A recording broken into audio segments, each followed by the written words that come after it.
Ya, kita harus mengakui setiap kemajuan pasti ya ada paradoksnya. Tapi kalau Anda takut pada paradoks, ya nggak usah maju. Iya. Good point. Good point.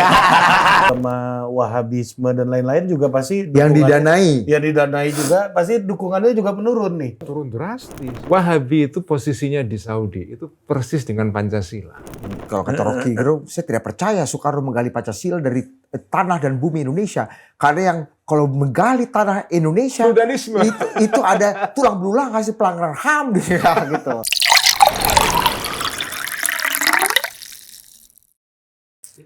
Assalamualaikum warahmatullahi wabarakatuh. Waalaikumsalam warahmatullahi Oh, Manchester is wonderful. Gimana Manchester. dia sama Tottenham? Saya ini dari dulu penggemar MU tapi akhir-akhir ini low profile saja. Oh, tadinya umuk ya? Sempat ada umuk-umuknya Gus ya? Songong kan? Saya nggak berani ngomong kalau soal bola ini. Tapi soal MU itu kan merefleksikan juga kehidupan kan Gus. Kadang di atas, kadang di bawah. Bahwa klub dengan nama besar sebesar itu melahirkan pemain-pemain sehebat itu. Ternyata bisa nggak jadi apa-apa juga dalam waktu yang tidak pertanyaan lama. saya sebagai filsuf, Gus Ulil menyukai MU ini itu question mark. Gitu. Nggak ada jawabannya. Pokoknya generasi saya ketika itu sukanya MU, kemudian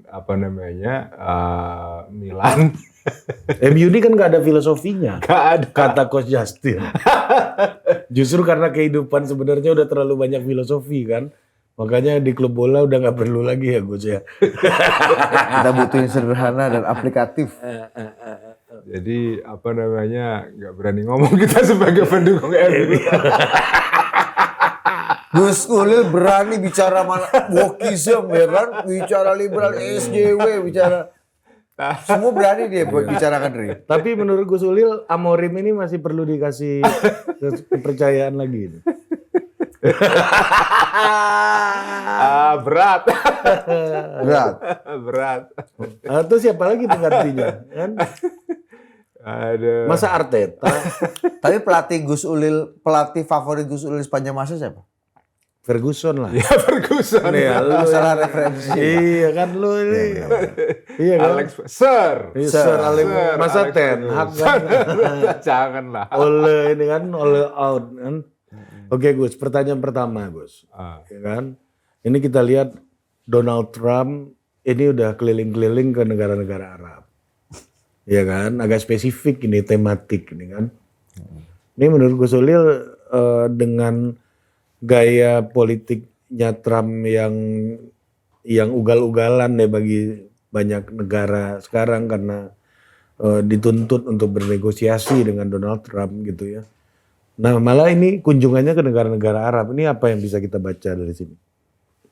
Ya saya senang dengan kunjungannya Trump ke negara-negara Teluk kemarin itu, ke Saudi, Qatar, dan Emirat ya. 3 negara ini.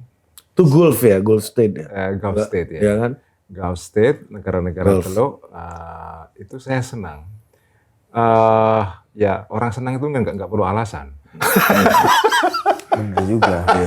Nggak perlu alasan. Sama kayak mendukung MU juga kadang-kadang nggak perlu filosofinya kan. Kenapa dukung MU? Nggak ada alasannya. Mungkin karena saya Apa dasar filosofinya nggak ada? saya tumbuh pada generasi di mana anak-anak di sekitar saya menyukai MU. Sama AC Milan. AC Milan, Bayern Munchen, sama Madrid. Satu paket itu. Iya. Tapi bedanya anak-anak generasi sekarang kan nggak ada yang banyak yang nggak suka Donald Trump. Iya betul. Nah di sini saya mungkin karena Bukan anak-anak lagi. bukan anak lagi, dan mungkin karena saya dapat informasi yang lebih detail mungkin ya. Tapi gini, soal Donald Trump ya, saya senang dengan kunjungan Trump kemarin ke negara-negara Teluk itu. Pertama adalah tentu saja ini kemenangan bagi negara-negara Teluk seperti Saudi, Emirat, dan Qatar. Selama masa Biden kemarin, 3 negara ini terutama Saudi, itu betul-betul mengalami tekanan berat. Jadi pintu diplomasi Saudi ke Washington pada masa Biden kemarin, 4 tahun itu nyaris tertutup total. Apalagi karena isu HAM soal Jamal Khashoggi. Khashoggi, ya. Ya. Oh iya cuy ya. Tertutup total itu. Jadi Saudi tidak bisa berbuat apa-apa. Jadi mati kutu selama selama 4 tahun itu. Nah sementara kita tahu bahwa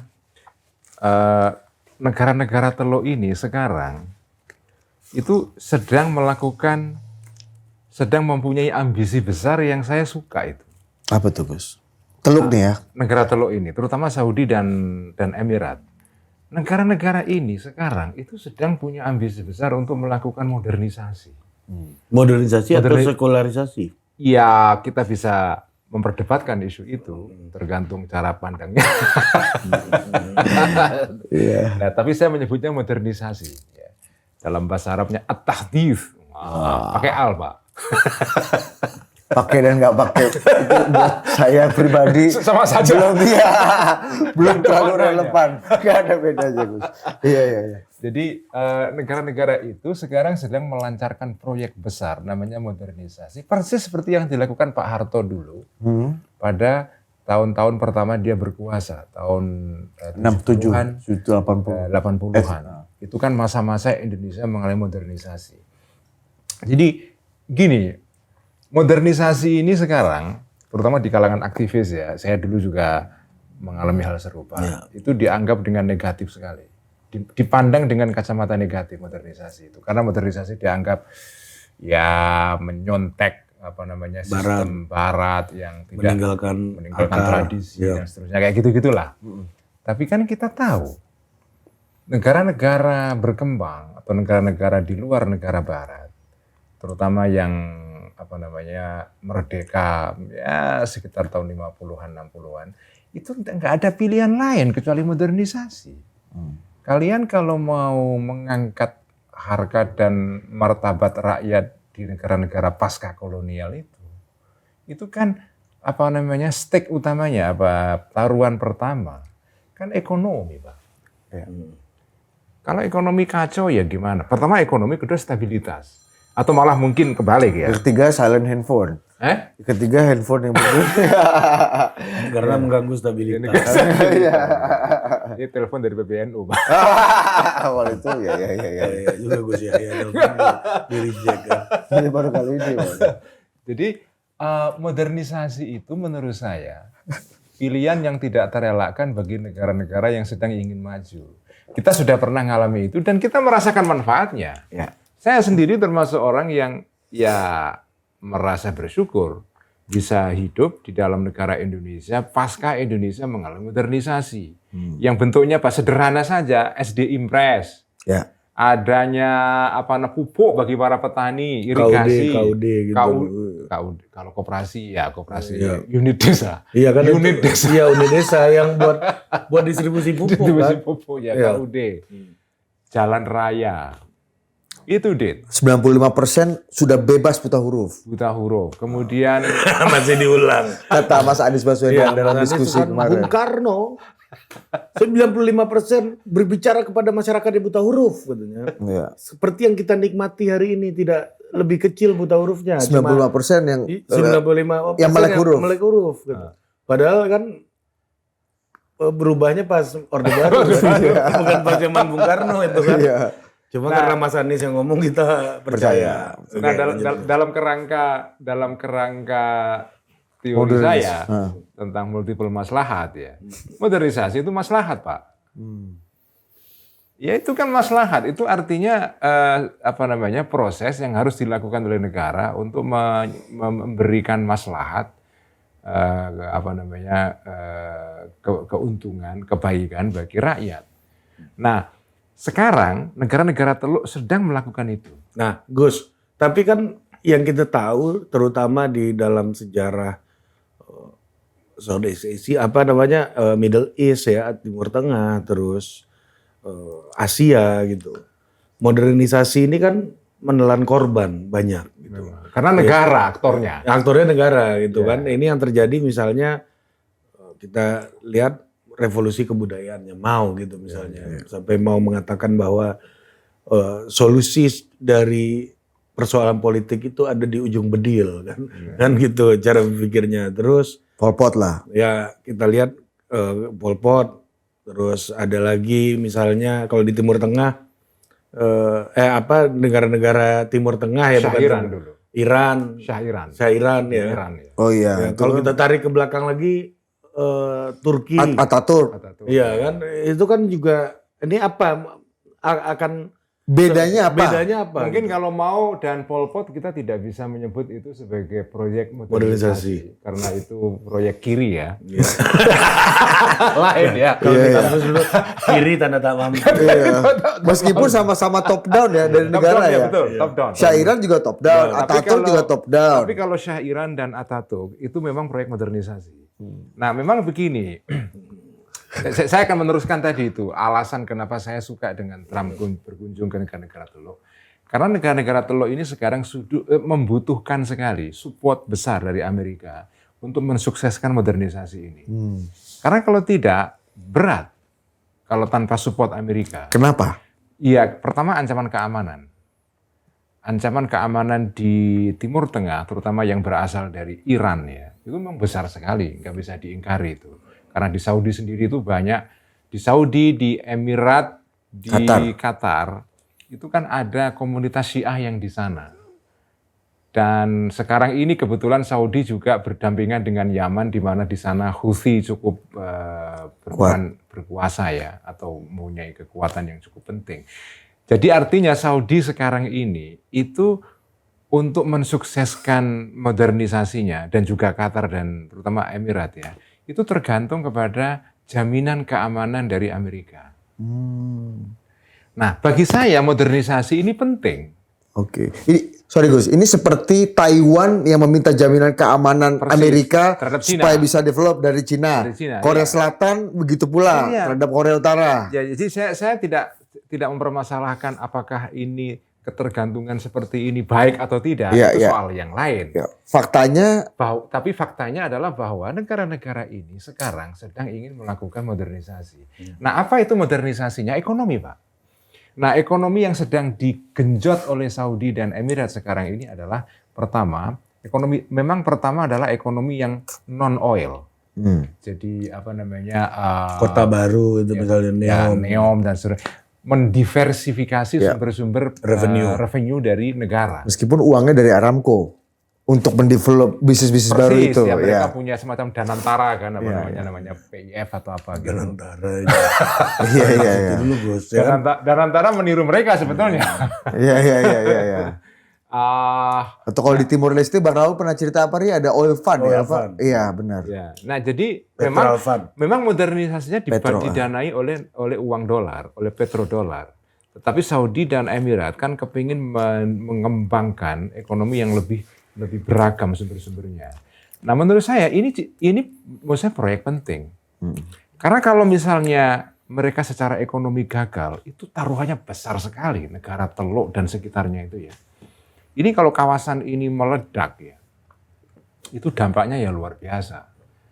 Misalnya secara ekonomi mereka kemudian mengalami stagnasi karena gagal melakukan transisi ke ekonomi pasca minyak, itu ya saya nggak tahu bagaimana dampaknya nanti kepada kawasan dan juga kepada dunia. Ukraina Rusia aja yang kita rasa agak jauh aja kita mumet kan di sini kan. Apalagi Saudi tempat dan Timur haji, Tengah, ya kan? tempat Betul. haji. Betul. Jadi saya senang sekali pada akhirnya Amerika presidennya sekarang berkunjung ke Timur Tengah, termasuk ke Qatar. Musuhnya Arab Saudi. Musuhnya Arab Saudi, dan Qatar ini juga dianggap oleh publik Amerika merupakan penyokong Hamas. Oh iya betul-betul. Karena suakanya Hamas ada di sana ya. Hamas di sana. Dan Trump berani melakukan Dan Taliban. Ya, Hamas dan Taliban. Jadi gini, ini buat saya ya, Trump ini menarik sekali, Ari. Saya perlu mengatakan Ini ini. bedanya sama Celi ya. Cocok Bang juga. Celi, coba dengarkan episode ini ya Bang. Cocok juga kita ini kan. Kita pertikaikan. iya. Kalau adu jangan Gus, kan itu kesannya hewan Iya, kan. iya. Kewan. Kalau ini kan kita pertikaikan. Ya, gagasan dan ide. Iya. kita benturkan. Perbenturan gagasan. Iya. The clash of idea. Jadi, jadi gini, Trump ini. memang selama ini Trump ini dianggap gila ya. Tapi kalaupun dia gila, ini gila yang terukur, Pak. Gak gila dong Gus. Jadi well measured madness. Gila yang Kegilaan yang terukur. Dalam pengertian begini, tindakan Trump berkunjung ke Qatar buat saya dalam kerangka diplomasi tradisional itu tidak masuk akal. Karena Pertama, ini melawan opini publik di Amerika. Selama ini Qatar itu dianggap penyokong Hamas. teroris dalam perspektif warga Ya, Amerika. penyokong Ikhwanul Muslimin. Teroris Ya kan? juga dalam Teroris perspektif juga. Amerika.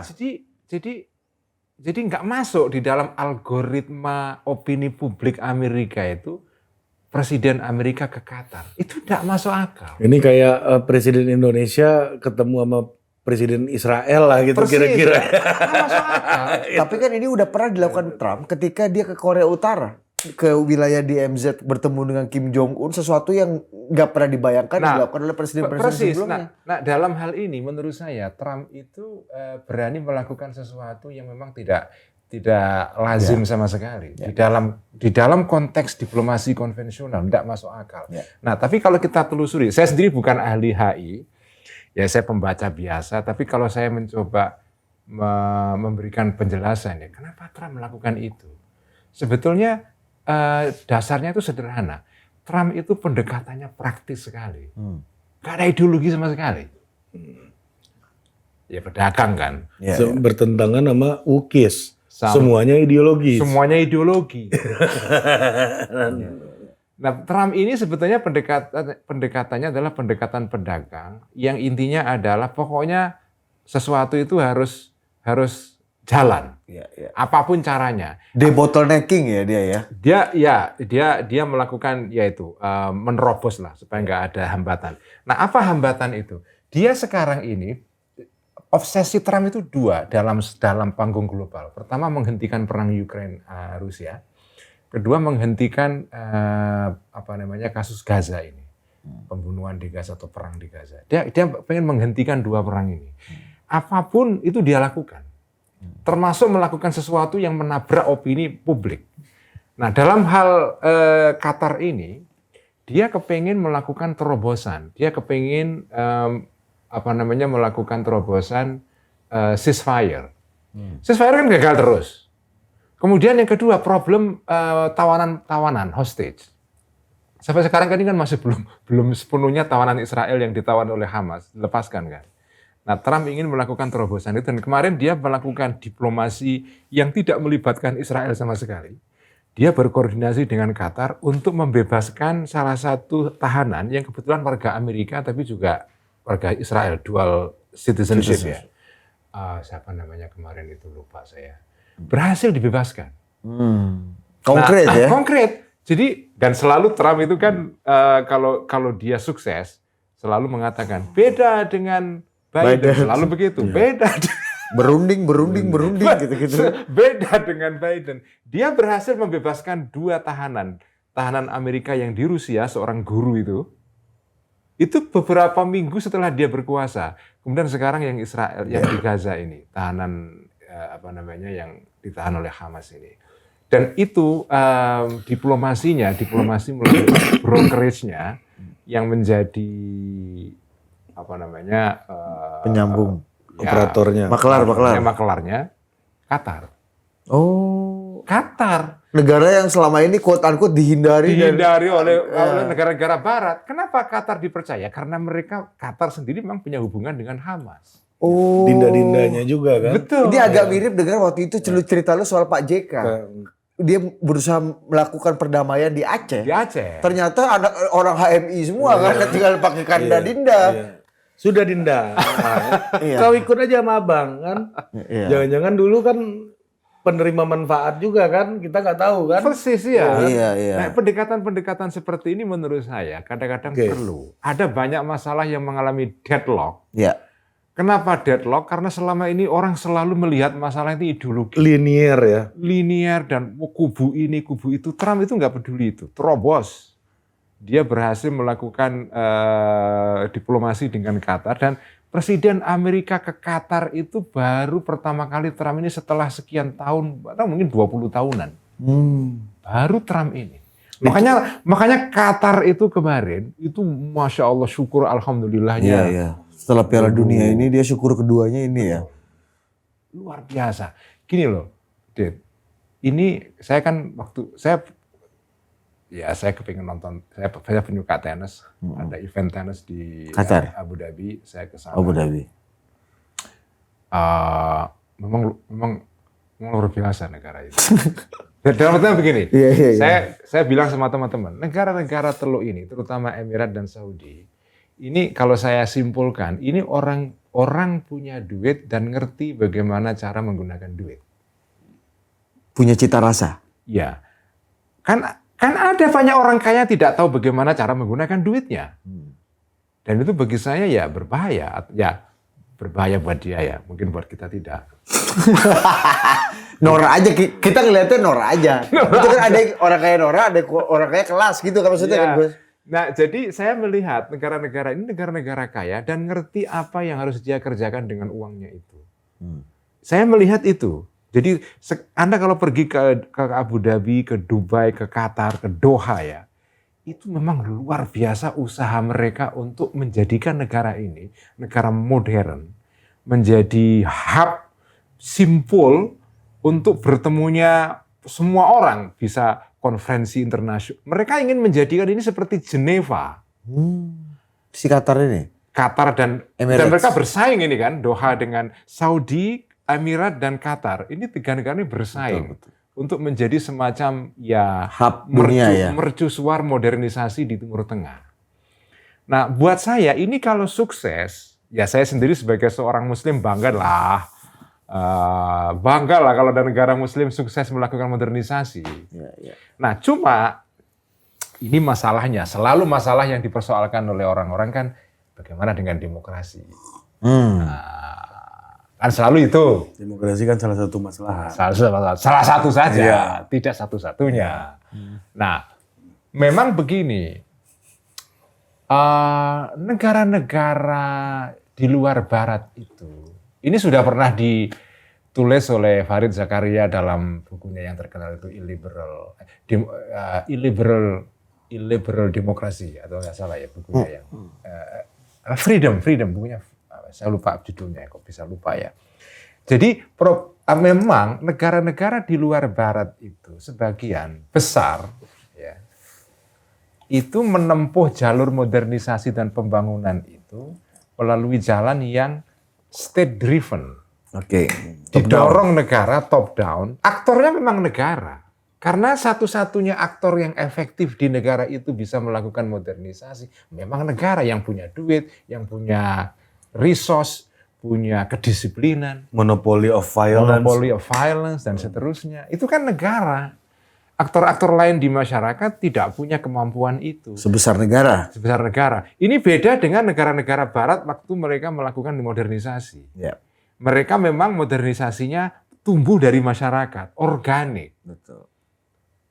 Ya kita nggak bisa begitu. Tapi kalau nggak bisa begitu, masa terus tidak melakukan apa-apa. Ya, kalau di Amerika dari Palo Alto, kalau Bang Celi cerita kan, iya dari Palo Alto, lembah Palo Alto, gitu-gitu kan. Dari sungai apa?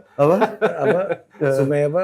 Sungai lupa lah itu namanya, sebut lah. DC itu apa nama sungainya? Sungai Charles. Enggak, ya ini bukan Thames, bukan ya? Thames di Inggris. Bukan, itulah lupa. Betul. Ya jelas lah Bang Celi itu. Jadi ya kalau kita tidak bisa melakukan modernisasi seperti negara-negara Barat yang tumbuh dari bawah, ya kita dari atas lah. Kenapa tidak? Ya kalau dalam. Tapi kan itu berujung kepada otoritarianisme. Memang problemnya itu. Tapi kalau nggak itu terus tidak melakukan modernisasi sama sekali ya repot kan. Kalau kata SJW nggak perlu. Iya. Daripada otoritarianisme. Mending tidak maju, tetapi tidak ada pelanggaran HAM, daripada maju tapi pelanggaran HAM. Kira-kira gitu. Iya. Ya. Gue baru ketemu sungainya. Sungai Potomac. Gimana? Beliau habis nge-wine di pinggir sungai Potomac. Bang Jerry, saya melihat akar perubahan Amerika ini. Bos. Ada gitu ya. Itu kan nggak ada di negara tuh dari sungai. Lu boleh suka-suka tafsir deh. Terserah. Suka-suka. Kalau di negara ini otoritarianisme. Biarkan kita nggak maju, tapi demokratis, tidak ada pelanggaran HAM daripada maju tapi ada pelanggaran HAM. Ya ini sih pilihan ya. Tapi ya, pilihan pada akhirnya kan ditentukan oleh preferensi publik. Ya kalau dalam konteks Saudi tidak ada publik. Ya ini keputusan tidak ada publik. Publik tidak ada. Tergantung the mercy of the king ya. Ya, and the prince ya. Iya keputusan raja. Tapi balik lagi ke teori awal. Untung yang punya duit ini maunya ke modernisasi. Daripada ke yang lain. Duitnya dihambur-hamburkan, enggak ada gunanya sama sekali kan. Mau modernisasi dan jalan menuju modernisasi ya bukan seperti yang dibayangkan sama Mao atau Pol Pot yang pembumi hangusan. Ya, itu soal misalnya kayak gini. Ini kan taste punya cita rasa. Kayak kasus Bahlil ambil doktor di UI, kan orang ributin tuh Gus, ya kan. Dia kan punya uang banyak. Untung masih mau jadi dokter kan. Iya kan, dia bisa aja buat yang lain kan itu kan Gus. Yang lain kita tahu lah. Iya kan, buat ngabisin duitnya buat yang lain kan. Untung dokter beneran ya dia mau ambil. Artinya kuliah beneran, sidang beneran. Dan di bukan UI. dokter HC ya kan. Itu kan lebih gampang dokter HC.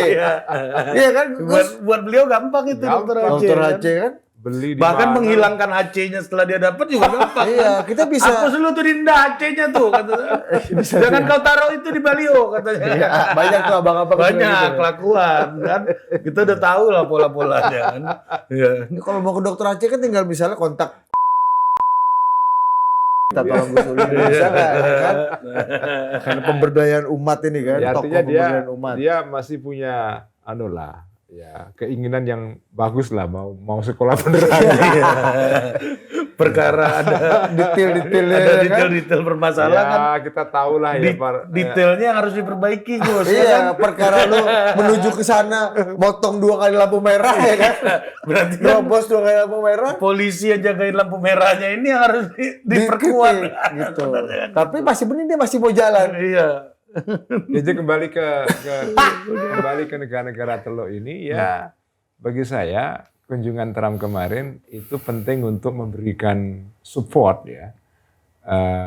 Pertama support garansi keamanan, yang kedua ya support untuk melakukan pembangunan. Ya. Tapi kembali ke pertanyaan Ari tadi Gus, apa bedanya dengan modernisasi ala Atatürk dan Iran. Shah Iran dengan 3 emir ini nih? Satu MBS dari Arab Saudi, Uni Emirat Arab MBS Muhammad. MBS, Newcastle. satu MBZ, ya. ya dari Uni Emirat Arab. MBZ ini kan kanda-kandanya Aceh Mansur University ini kan. Iya, dan MBZ itu ternyata kita baru tahu satu fakta, ternyata teman satu litingnya Jenderal Luhut di West Point iya. Tentara Amerika ini satu liting. Oh iya, Jadi mereka kenal banget ya. MBZ di bawahnya Pak Prabowo sama King Jordan. King Jordan. King Abdullah. Jadi makanya mungkin bisa percaya ini teman lama Gus. Lanjut. Qatar siapa? Kalau Qatar siapa? Siapa itu namanya? Iya, terlalu banyak gak usah terlalu ramai. Hamas ya. Terlalu ramai. Lanjut. Apa bedanya Gus?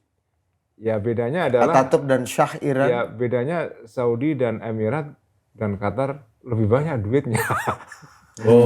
Duitnya berlimpah sekali. Mereka ingin melakukan modernisasi, ada duitnya banyak, Pak. Sementara Atatürk kan harus membangun dari awal, dari keruntuhan Turki Utsmani. Modernisasi yang dilakukan Atatürk jauh lebih kompleks, lebih berat. Tapi toh sukses dia.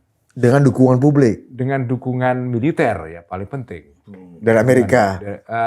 Ketika itu Amerika belum memainkan peran penting karena masih Inggris dan Perancis ya pada era itu ya. Tapi intinya lepas Anda tidak, ya kalau teman-teman HTI nggak suka sama Atatürk ya sudah pasti itu. Tapi lepas dari soal Anda suka atau tidak suka, Kamal Atatürk itu sukses sekali membawa Turki menjadi negara modern. Menurut saya Turki itu negara modern. Sekarang ini ya lepas dari kualitas pemilunya, minimal ya sekarang memang Erdogan perilakunya seperti itu ya. Tapi ya dia negara modern.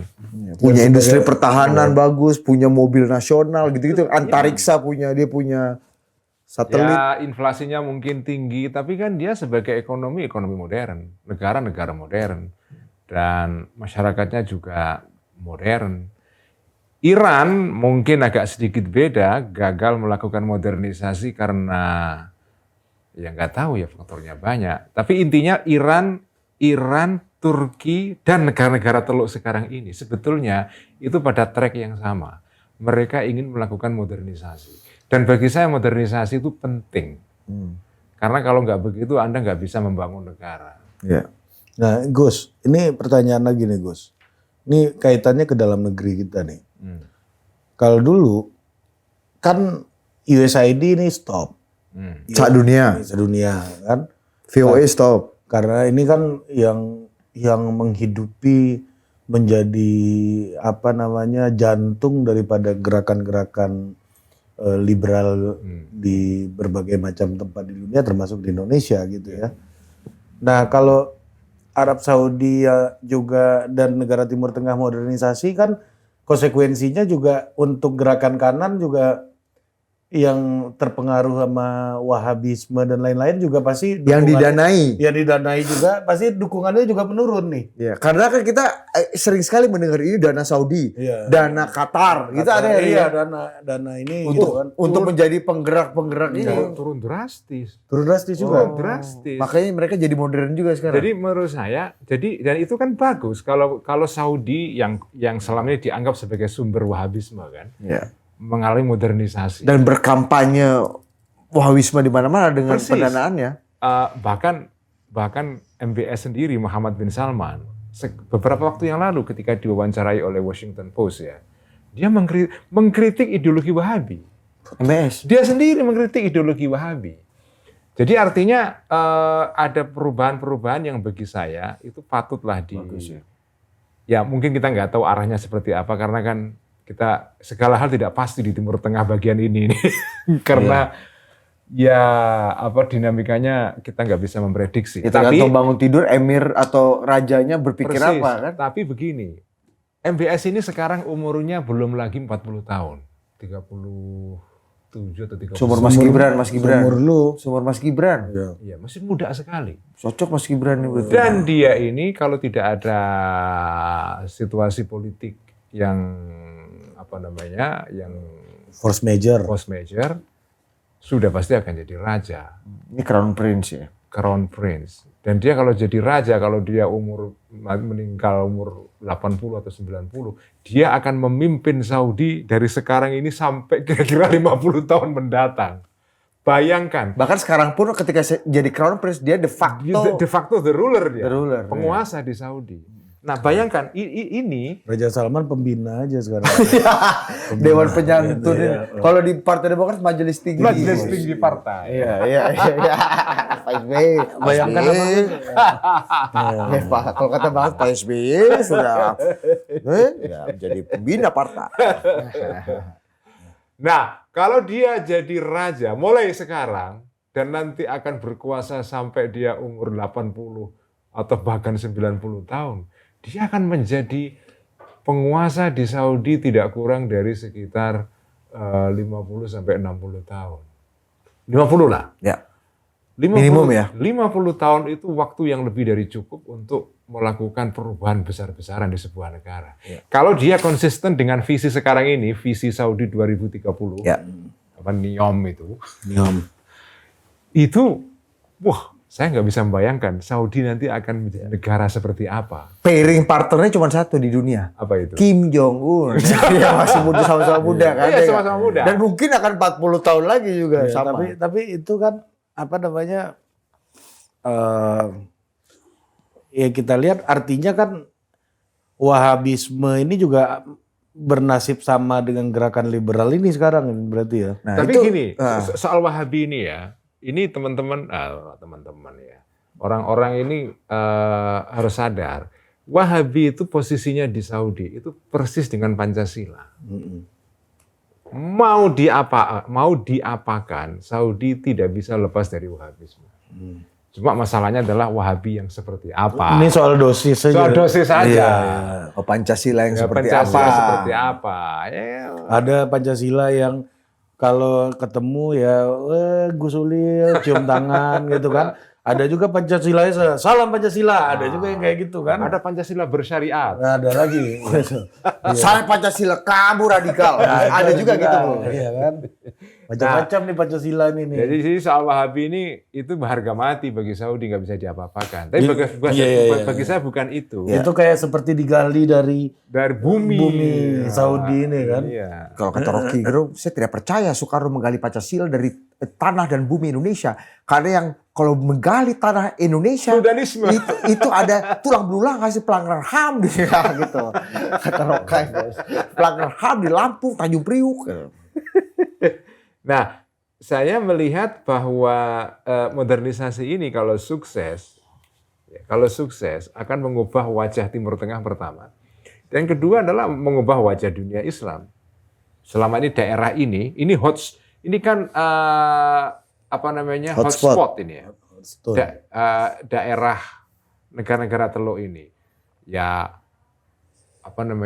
dari 15 pelaku terorisme di WTO 14-nya ada orang Saudi misalnya kayak gitulah. WTO, WTC. WTC ya. Jadi selama ini kan persepsi tentang negara ini, bagian Teluk ini kan sumber masalah, malapetaka, sumber terorisme, sumber ekstremisme. Kalau ini modernisasi berhasil, ya kita berharap ini akan berubah, dan juga perubahan ini juga akan mempengaruhi perubahan di dunia Islam. Tapi terakhir itu saya waktu kita ngurusin bola ini ada teman kita dari Portugal datang ke sini. Mantan pemain timnas Portugal namanya Abel Xavier. Saya sempat tanya tuh, apa sih bedanya orang ke Amerika sama orang ke Saudi untuk mengejar karir sepak bola katanya. Kenapa banyak Saudi tuh ugal-ugalan untuk beli pemain Spanyol, ya kan kayak Ronaldo gitu, Mane gitu kan. Dia bilang itu logikanya sederhana katanya kan. Ini agak beda sama Amerika. Amerika itu lebih ke bagaimana itu murni marketing tujuannya. Kalau Amerika itu marketing, misalnya banyak pemain Eropa datang keturunan Spanyol untuk ke market yang Hispanik gitu kan. Jadi memperluas pasar sepak bola gitu. Merchandise-nya, tiketnya gitu-gitu lah ya. Bisnis sepak bola gitu, marketing sepak bola. Kalau Saudi, mereka tuh beli Ronaldo kayak beli iklan buat jualan properti katanya. Ronaldo datang, habis itu mereka jual properti, mereka jual orang untuk buka hotel ke situ segala macam. Jadi visi Saudi 2030 tuh udah di dalam sepak bola itu udah masuk gitu. Kayak brand ambassador tourism board gitu ya. Iya, jadi lu Ronaldo lu datangin ke Saudi, habis itu hotel-hotel lu kan tinggal suruh bangun hotel. Nih lu kan rame nih orang nonton Liga Saudi nih. Ya gitu kan mungkin orang luar punya persepsi kalau saya beli properti di Saudi atau tinggal di Saudi nggak aman atau nggak bisa minum wine atau apa gitu kan. Traffic poolernya apa gitu kan. Nah begitu ada orang-orang selebriti besar ini di sana dan ternyata oke-oke saja. Ya punya anak tapi nggak menikah, gitu-gitu kan. Itu dapat diskresi bos, ya kan. Iya. Dalam konteks Wahabi lama, ini kan mungkin. Mustahil kan Gus? Mustahil. Ya cuma memang pertanyaan besarnya adalah dapat rusuh. Apa itu? Tahu juga dia. Apa itu? Green card? Keringanan. Oh, discount. Rusuh. Diskresi. Nah, cuma memang pertanyaannya adalah ini keresahan saya. Saya tuh nggak tahu ya. Bagi saya negara-negara Teluk ini, negara-negara Arab ini, bagi saya penting buat Indonesia dalam pengertian. Meskipun mungkin ya kalau dilihat dari neraca perdagangan kita sih nggak terlalu signifikan ke sana itu. Mereka kan tidak banyak menanam investasi di sini. Cuma bagi saya hubungan kebudayaan dan pengaruh kebudayaan dari negara-negara ini ke Indonesia itu besar sekali. Jadi banyak mempengaruhi misalnya corak Islam yang berkembang di sini, seterusnya. Ya. Nah kalau negara ini berubah, itu kita harapkan juga mempengaruhi corak-corak Islam yang berkembang di sini. Ya. Trendsetternya di situ. Saya di situ. Nah, makanya saya Karena itu membuat Anda optimis dan bahagia. betul, dan saya Bahwa berharap modernitas atau modernisasi di sana pasti berimpact akan pada berimpact ke sini, akan berimpact. Apalagi sekarang ini ada fasilitas. Anda sekarang ini kalau umroh, visa umroh ke Saudi sekarang itu bisa dipakai untuk jalan-jalan ke seluruh Saudi, Pak. Dulunya nggak bisa. Kamu kalau visa umroh hanya Makkah Madinah. Pak, belakangan bisa tambah kota Taif. Oh, Wah, apa itu? kota Taif ini kota kayak Bogor lah, apa kota dingin. Itu di luar- mana tuh, Gus? Di luar kota Mekah. Ya kira-kira berapa? 2 jam dari 2 jam dari Mekah lah ya. Puncak lah ya. Puncak lah. Memang di pegunungan itu. Anda belum pernah ke Taif? Kan udah pernah. 2 kali Anda umroh kan? Enggak ada Taif Bos. Tapi emang bagus Gus ke kota-kota lain di Arab. Loh, sekarang ini kalau Anda pergi ke Riyadh, sekarang kan Saudi kalau misalnya nanti kota Neom itu akan jadi destinasi turisme yang luar biasa. Jadi artinya Saudi sekarang ingin menjadikan kota-kota di seluruh Saudi menjadi destinasi wisata. Dan traffic poolernya tetap umroh dan haji Umroh dan ya. haji. Sekarang ini kalau Anda naik, Pak, saya jadi malah kayak salesman ini. Ya, Gak apa-apa Gus. Ya. Saudi, Jarang-jarang kan? Biasanya kan jualan Wahabi salesman ya. Biasanya jadi salesman itu yang punya travel umroh Gus. Iya. Gus kan nggak punya. Jadi Nah, bisa juga. Sekarang ini kalau Anda naik pesawat Saudia, itu dapat insentif kalau Anda transit di sana di atas 5 jam, itu bisa difasilitasi umroh. Oh misalnya kita mau ke Amerika gitu. Atau ke Eropa. Transit Saudia, transit di Jeddah. Anda bisa transit yang milih misalnya 5 jam, Anda bisa umroh. Dan difasilitasi oleh Airlines. airline-nya. Oh. Pulang pergi.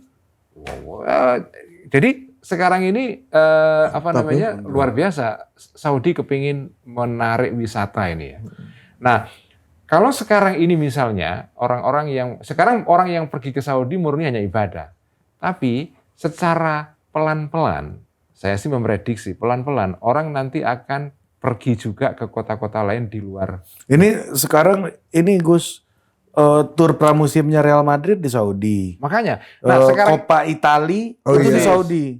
Kemarin Inter sama apa Ri? Ada 4 tim. Jadi AC Milan apa? juara 1, juara 2 Serie A melawan juara 1, juara 2 Coppa Italia. Jadi dibikin format semifinal sekarang. Kemarin Milan juara kan yang di Italia. Nah, yang besok nih Saudi lagi. Dan jadi umroh nonton bola kan? Iya. Atau nonton bola umroh. Iya. Belum Nah, konser-konser nanti Konser. misalnya. Kemudian final tenis wanita akhir tahun Itu di mana? itu di Jeddah. Hah? Di Jeddah. Tenis wanita. Tenis wanita itu event paling bergengsi dalam turnamen tenis wanita WTA. Oh. Akhir tahun dulunya pernah di Singapura, di Cina. Itu masuk kalender WTA tuh. Kemudian, ya, itu kalender rutin tahunan, akhir tahun. Jadi ini kayak penutup turnamen akhir tahun untuk menentukan juara dunia pada tahun itu. Dan itu yang perempuan. Perempuan itu dibeli Saudi sekarang. Coba lihat handphone Gus Ulil. Hah? Jangan-jangan kalender event Saudi itu semua tuh. Kalender event Saudi kan. Ya, apalagi nih event nih kan. Bayangkan. Oh karena dia berlomba dengan Qatar ya. Qatar sementara bikin Piala GP. Dunia. GP juga ada kan di sana ya? GP, GP. Piala Dunia. Piala Dunia. Ya, jadi ini buat saya Hebat. negara Kita nikmati aja ya. kita nikmati aja. Saya melihat Dan ini satu persaingan lagi. ini ya. Piala Dunia U17 Oh di Qatar di ya? Qatar setiap tahun. Hah? Setiap tahun, Bos. Sak dunia Piala. Sekarang setiap tahun. Dan di Qatar. Di Qatar 4 tahun. Dia beli rights-nya 4 tahun. Dia bikin setiap tahun. gila kan. Tapi ini kan bagus. Itu punya duit dengan cita rasa Itu dan yang benar. Betul. Jadi saya kesimpulan saya, orang punya duit itu Itu kan- bagus kalau tahu bagaimana cara menggunakan uangnya. Kita senang juga lihatnya. Iya. Karena kalau ada orang punya duit nggak tahu cara menggunakan, kita kan kesel juga. Kita nggak menikmati apa-apa. Artinya ada juga sumbangsih bapak-bapak, kakek-kakek atau senior-senior mereka yang dulu dianggap terbelakang, kaya tapi terbelakang dan cupet. Ya. Itu memberikan ruang kepada junior-juniornya untuk membuka diri, bersekolah lah kau di Amerika, berteman lah kau ini dengan bernetworking lah dengan dunia. Cuma begini, Dit, ya kita harus mengakui setiap kemajuan pasti ya ada paradoksnya. Tapi kalau Anda takut pada paradoks ya nggak usah maju. Iya. Good point. Good point. Gue dari tadi nunggu ngeluarin itu kapan. Ini kapan gue ngeluarin nih? Ketika ada quotes masuk good point. Paradoksnya apa? Sudah pasti. Karena modernisasi di negara-negara teluk ini disetir oleh negara, top down, sudah pasti pelanggaran HAM, Wataknya otoritarian sudah pasti. Ya.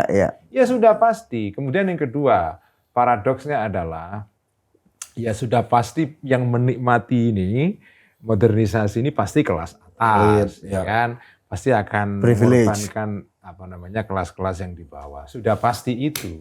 Tapi namanya paradoks ini kan bukan sesuatu yang statik. Itu yang penting kita perhatikan. Maksudnya apa? Ya. Paradoks ini bisa diperbaiki sambil jalan. Gitu loh. Jadi karena kan problemnya gini. Kalau kita nggak maju karena takut paradoksnya, ya nggak usah maju. Jadi menurut saya problem ya mungkin sebagian teman-teman ya ketika melihat dilema pembangunan itu dilema. Persis seperti yang dikatakan Pak Sujatmoko dulu. Dilema pembangunan. Dilema pembangunan. Ya. Jadi pembangunan itu memang dilema karena Anda harus milih. Nah, dan pilihan itu pasti apapun pilihannya pasti akan dikritik oleh orang yang nggak setuju. Tapi kalau Anda nggak berani memilih, ya nggak usah jadi pemimpin. Makanya ini kan kritik-kritik buat aliran filsafat idealisme ya. Persis. Yang mana kita berbicara baik dan buruk kan di level idealisme. Betul. Dalam fakta kita nggak pernah temukan yang ada yang buruk dan yang lebih buruk kan. Dalam fakta kehidupan kan nggak ada baik dan buruk. Dan yang ada yang buruk dan yang lebih buruk kan. Dan gini Mas Hari, jadi Mas panggilnya. Secara Oke Kanda. Jadi gini Dinda. Jadi kalau secara filsafat ya, orang itu disebut di mana sih persisnya orang disebut sebagai berkuasa itu?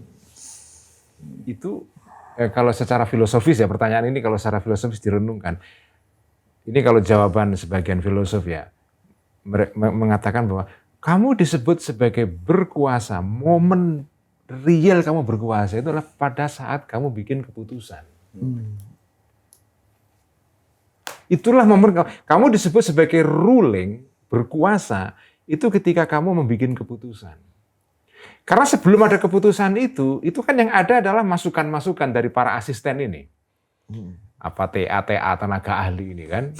Konsultan ini kan pasti banyak bawa itu kan. Staf sus ini kan banyak nasihat-nasihat. Nasihat dan titipan itu kan. Titipan.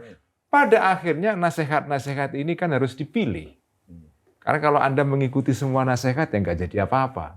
Momen Anda menjadi penguasa adalah ketika mengambil salah satu nasihat itu sebagai keputusan kamu. Itulah pada saat itulah kamu jadi ruler. Nah, silakan nasihati aku. Nasihati aku, tapi keputusan akhir ada pada saya. Kamu yang pintar, aku yang teken. Aku yang berani ngambil risiko. Iya, aku yang teken, kamu yang teken. Saya yang bawa ini otorisasi. Kamu hanya membawa. Nah, ini sekaligus kritik saya kepada orang-orang yang dalam bahasa Jawa keminter. Yang merasa punya ilmu. Gini, Pak.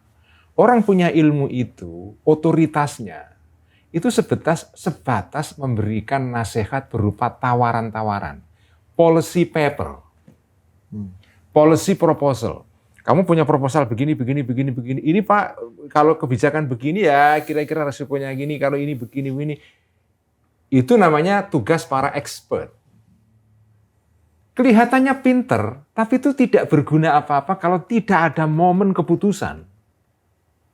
Nah, momen memutuskan itu bukan momen expert, itu momennya ruler. Momennya seorang penguasa. Good point.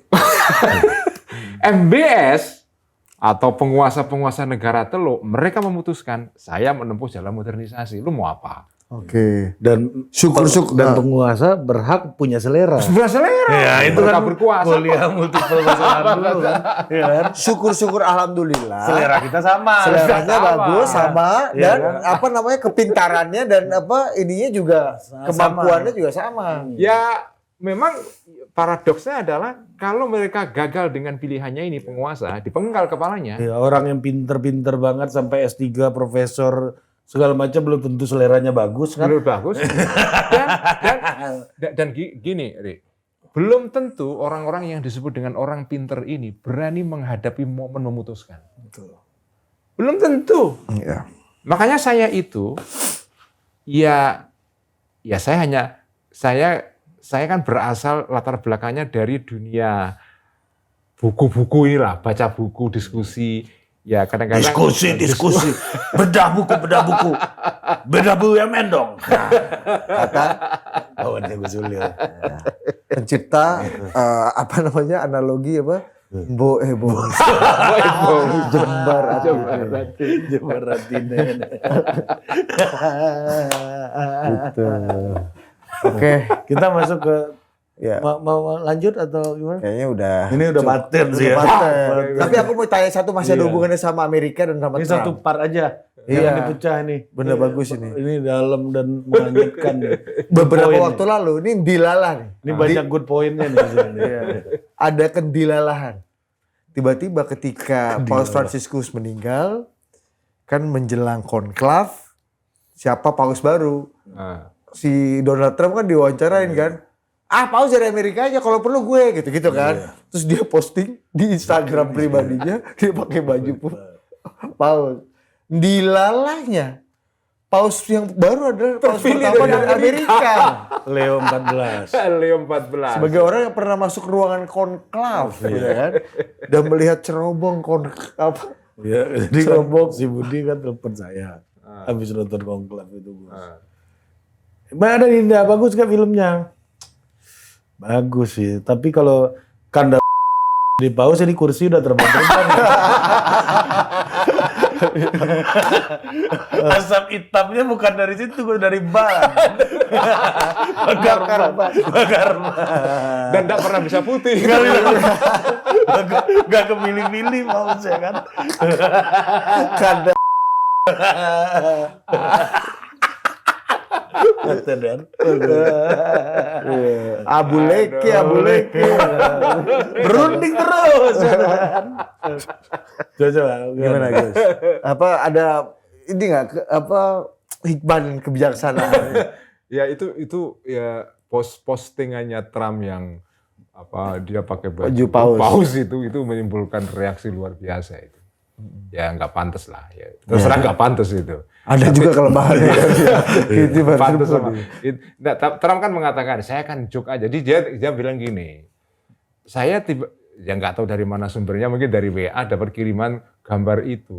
Terus Dia posting. ditunjukin istrinya. Terus ini gimana? Oh, kayaknya oke juga itu. Iya. Terus dia posting. Iya, dia kan impulsif kan. Impulsif. Iya. Dia posting maksudnya. Bertindak dulu sebelum mikir kan? Iya. Terus lebih baik minta maaf daripada minta izin ya kan. Ya, wah geger kan. Geger. Dan dia bikin tweet berikutnya, dia mengatakan, wah, orang Katolik di Amerika kemarin dalam pemilu 2024 semua Pilih terus milih saya. Apanya saya menghina Katolik? Wah, mereka milih saya semua. Ya tapi apapun memang itu ya Tidak pantas. Tidak pantas. Tapi kan ya, tapi konklav yang sekarang ini kan termasuk yang tercepat ya. Tercepat sekali. Luar biasa juga ya. Dan terpilih Amerika. Iya kan pertama kali ya sepanjang sejarah ya, Ri. Dan pesannya Paus yang baru ini dalam nilai-nilai keluarga ya, itu jauh lebih tegas daripada dalam pandangan saya. Mungkin saya salah, saya kan tidak ahli dalam bidang Katolisisme. Tapi saya lihat pernyataan publiknya Leo 14 ini, Francis Prevost ini, Kardinal Francis Prevost, kelahiran Chicago, meskipun banyak berkarya di Peru. Di dalam isu tentang family values, aborsi, kemudian isu transgenderisme. Dia konservatif sudah pasti, tapi lebih tegas dibandingkan Paus Francis yang sebelumnya. Dan bagi saya sih senang. Dia menekankan nilai-nilai tradisional keluarga, nilai-nilai kekristenan. Ya. Jadi ini Vatikan akan kembali ke Kitoh ya? Dalam hal itu ya Vatikan dari dulu sebenarnya nggak berubah. Cuma di masa Paus yang sekarang, itu pesan itu kayaknya lebih nampak. Karena ya sekarang ini kebetulan memang di Barat sedang kontroversi soal transgenderisme, LGBT, kayak gitu-gitu kan. Gender ideologi lah. Ideologi gender sekarang ini kan lagi jadi perdebatan keras, terutama di negara dia, di Amerika, dan juga di sebagian negara-negara Eropa. Dan dia berpihak kepada nilai-nilai tradisional ini. Tapi dalam isu imigrasi, dia meneruskan warisannya Paus Francis, pro imigrasi. Oke. Jadi dan itu saya kira ya menyenangkan bagi umat Islam yang di Eropa. Jadi terimalah para imigran ini. Ya. Gitu. Tapi kasihilah berarti mereka. apa namanya prediksi orang sebelum pemilihan Kapolri. Pop. Lu tadi ada K-nya loh. Bukan Kapo, Pop, gitu. Kenapa ada K-nya? Kamu ini apa maksudmu? Sebelum pemilihan Jampitsus ini.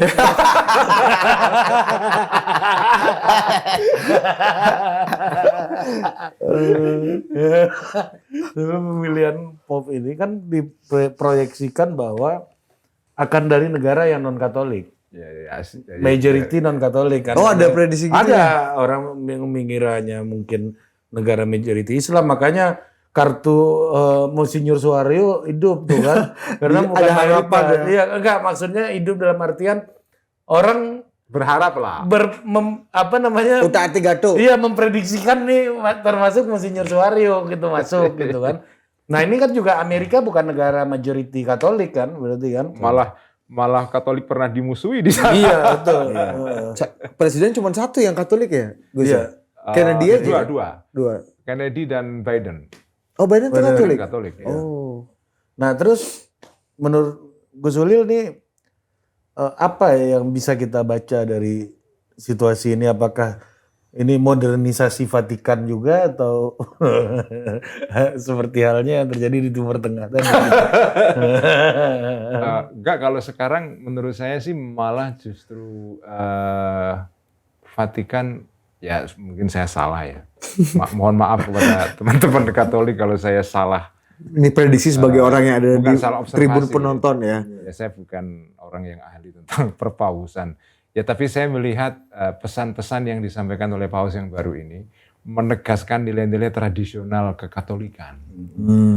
Meskipun dalam isu imigrasi dia masih melanjutkan Paus Francis, itu terbuka.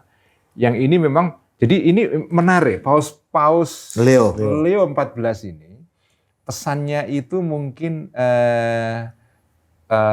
terbelah dua. Dalam isu-isu family values tradisional, dalam isu sosial, imigrasi, soal justice lah, soal keadilan, ya dia meneruskan tradisi Paus yang lama, Francis yaitu Keterbukaan lah ya. Keterbukaan. Jadi sangat pro orang. Sangat kompromi lah ya. Enggak, sangat pro orang miskin, ya. Imigran, orang-orang yang terpinggirkan. Jadi pesan-pesan yang, jadi ini tradisionalisme yang terbuka dikombinasikan dengan politik yang pro orang-orang yang marginal. Ini ideal loh, seperti kata Gus Ulil, kita butuh konservatif yang terbuka. Ya, persis di situ. Iya kan? Ya. Dulu di awal-awal diskusi kita konservatisme yang tercerahkan. Enlightened conservatism. Sesuatu yang oksimoron mungkin. Si botak yang berambut gondrong. Si botak yang berambut gondrong. Iya, tapi kan upaya kan bisa aja. Mungkin kejadiannya 60-40, 40 tercerahkan, 60 tetap konservatif, bisa jadi kebalikannya kan. Ya misalnya kayak negara-negara seperti negara Teluk tadi, kembali ya, negara-negara Teluk, itu bagaimanapun mereka tidak bisa lepas dari nilai-nilai Wahabinya. Nggak bisa. Misalnya ketika Piala Dunia diadakan di Qatar, Anda nggak bisa memaksakan misalnya platform soal isu gender ideologi LGBT ke sana, ya nggak bisa. Iya. Anda mau bawa bendera, mau apa, nggak bisa. Itu bikin susah negaranya di situ kan. Tapi alkohol boleh nggak waktu itu ya? Boleh, Boleh ya? tapi tidak boleh bawa ke stadion. Oh, ada tradisi-tradisi khas Eropa dan khas Piala Dunia yang harus ada adjustment ya. Adjustment-nya. Betul. Iya, dan menurut saya oke saja lah. Namanya budaya itu kan negosiasi Iya, kan. Nah, ini negara-negara ini punya nilai-nilai sendiri, ya kenapa enggak? Iya. Tapi intinya mereka semua ingin melakukan modernisasi. Iya. Good point. Good. Oke. Oke. Siap. Jamaah good point. Ya. Sampai jumpa lagi di Authority selanjutnya.